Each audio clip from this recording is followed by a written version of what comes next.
بسم اللہ الرحمن الرحیم۔ ایک صاحب نے مسئلہ پوچھا ہے کہ جب بچہ پیدا ہوتا ہے تو اس کی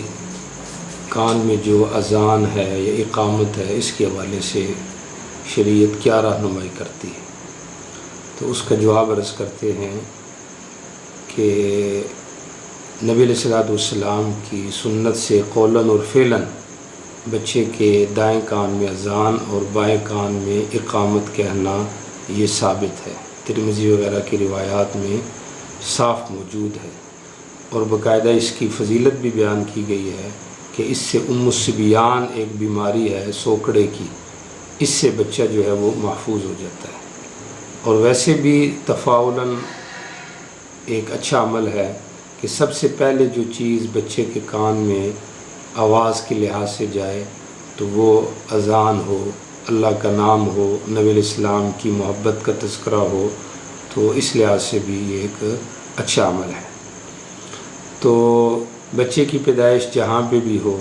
تو جتنا جلدی ہو سکے بچے کو غسل دیا جائے، اور پھر غسل دینے کے بعد اذان دینے کا طریقہ یہ ہے کہ بچے کو گود میں اٹھایا جائے اور قبلہ رخ ہو جائے، اور پھر اذان دینے والا دائیں کان میں اذان دے، یعنی اس کو دائیں کان سامنے رکھے بچے کا، اور پھر بایاں کان سامنے رکھ کے اس کے اندر اقامت کہنے کی کوشش کرے، اقامت کہے۔ اور پھر اس کے حوالے سے چند مسئلے بھی ضمناً بتا دیتے ہیں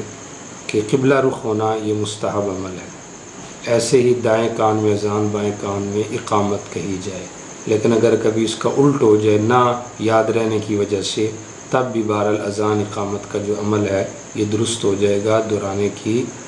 ضرورت لازمی نہیں ہے۔ اور ایسے ہی حی علی الصلاۃ اور حی علی الفلاح کے وقت دائیں بائیں مڑنا یہ بھی بہتر عمل ہے، جیسے عام اذان میں انسان جو ہے وہ حی علی الصلاۃ کے طرف دائیں طرف منہ کرتا ہے اور حی علی الفلاح کے اندر بائیں طرف منہ کرتا ہے۔ اور ایسے ہی اگر الفاظ کی تقدیم و تاخیر ہوگی ہے کچھ، تو اس سے بھی کوئی خاصا مذائقہ نہیں پیدا ہوگا۔ تو بہرحال اسلامی خوبصورت مذہب ہے جس نے ابتدا ہی سے بچے کے کان کے اندر اذان اور اقامت کو مشروع اور سنت قرار دیا، اور شاید یہ اس طرف اشارہ ہے کہ بچے کی فطرت میں یہ چیز داخل ہو جائے کہ جب بھی دنیا کے اندر اس کے کان میں وہ اذان یا اقامت پڑے تو اس کا اندر جو ہے اس کی جو روح ہے وہ مچل جائے اور وہ اللہ کی یاد کی طرف متوجہ ہو جائے۔